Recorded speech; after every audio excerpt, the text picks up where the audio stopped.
Окей. Андрей, а что будут делать добровольцы в случае, если разведение состоится?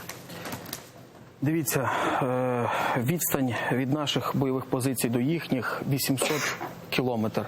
Його подолати можна за 20 хвилин часу.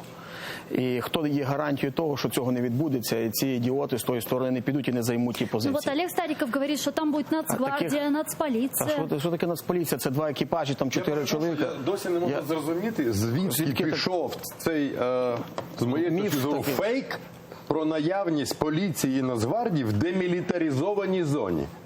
Нам президент розповідав про станицю, то туди поліцейські бояться заходити, бо вони зі зброєю не мають права туди заходити. Тепер дивіться, гарантами... Олег, фейк, получается? Это интересно уже вас услышать, правда?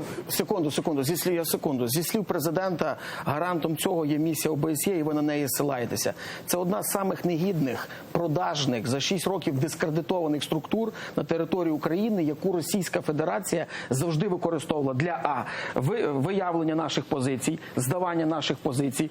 Місія ОБСЄ, тишина, всі перепідвезлися, полікувалися, привезли зарплату, забетонувалися.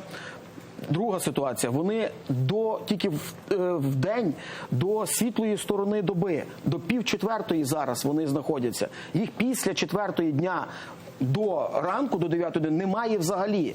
Це абсолютно інертна, мертва структура, наповнена російською агентурою. Ми це знаємо протягом 6 років, вони нам самі це казали. Нам сідав швед, який сидів і казав: слухай, Андрій, краще от здесь не общаємося, тому що те-то і те-то. Тому гарантій ніяких немає. Добровольці, відповідь на ваше питання, це буде серйозна військова операція. Якщо ми побачимо загрозу того, що ми втрачаємо території, а там, де ми відходимо, приходить Путін.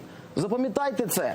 От де ми тільки відійшли на метр, цей метр зайняв Путін. У вигляді прямої армії, економічно, інформаційно, то, про що ви говорите. Як буде таке відведення, як воно відбудеться і будуть загрози здачі українських територій, ми знаємо, чуємо, що говорять сепаратисти, ми їх слухаємо, ми їх бачимо. Зразу українська добровольча армія, добровольці ціленаправно зайдуть на ці позиції і будемо там рубатись до останнього. Дай Боже, що коли будуть летіти ті щепки, не потерпіла правляча сьогодні фракція. Коротке питання. Ви вважаєте мінські домовленості хибними і Україна не має їх виконувати абсолютно? Я вважаю правильно? мінські домовленості хибними, Україна не має їх виконувати абсолютно.